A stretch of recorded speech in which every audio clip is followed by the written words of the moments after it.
Utley. Today we're going to be doing a Halloween cupcake topiary. This can be modified though to go for any season. I've done them for events for my son's dance in the springtime, so you can do weddings, springtime, you can do Mother's Day, anything where you have a centerpiece where the cupcakes will be in a topiary, they can just pull them off as part of the centerpiece. So, some of the things we'll need. We'll need beans or popcorn or some sort of dry, heavy, something that you don't normally, you're probably sitting around in your cupboard that you haven't eaten, to go and weigh the bottom of our pot. This is our pot, and I'm going to put them in the bottom to weigh them. This was originally white, and I spray painted it black for our occasion, which happens to be Halloween. You want at least a 6-inch opening, or about a 6-inch pot opening.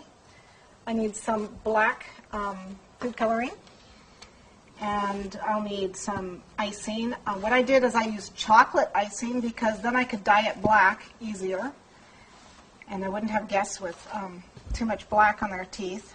You can use purchase flowers, or you can make your flowers either by piping them, which I'm going to show you just a fantasy apple blossom type fake flower because they're orange.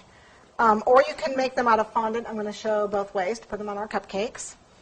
We'll need a 352 tip.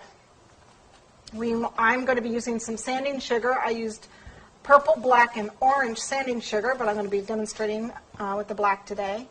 You need a dowel, a 3/8-inch dowel. This is a little bit bigger. This is, I want to say this is a half-inch dowel is what this is, but 3/8 is good.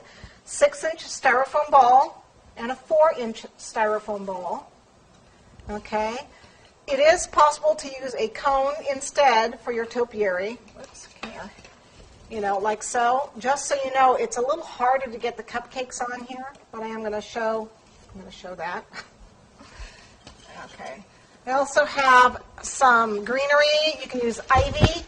You can use, this is just a fall greenery, so obviously this could be a fall topiary of some sort. But I'm going to be using some spider webbing because it's a Halloween fall topiary. Okay? And then I need a hot glue gun. And of course you'll need toothpicks and you'll need cupcakes. I'm going to be using both the standard cupcakes, about 2 dozen, and the mini cupcakes, a little less than 2 dozen of them. Okay? So let's get started.